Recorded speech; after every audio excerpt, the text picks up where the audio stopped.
Sirbii artist Alii Birraa ispoortii irratti qindeesse kun waggoota 10 oliif miidiyaaleen ispoortii afaan Oromootiin hojjetan wal harkaa fuudhanii akka ceessaatti itti fayyadamaas turanii ammas itti fayyadamaa jiru.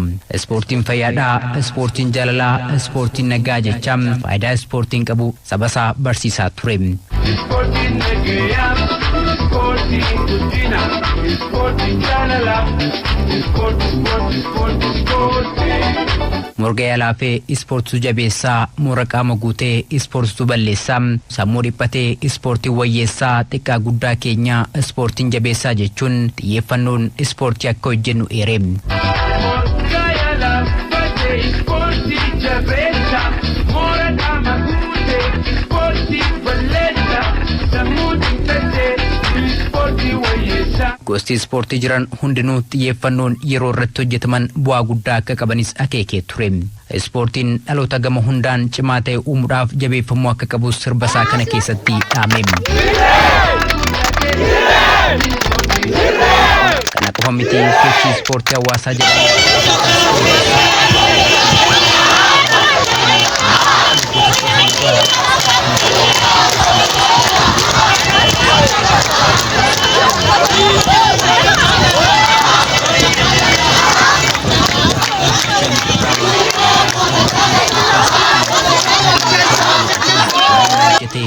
dhalootatti darbamu.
Muti nangkaran sila kibira.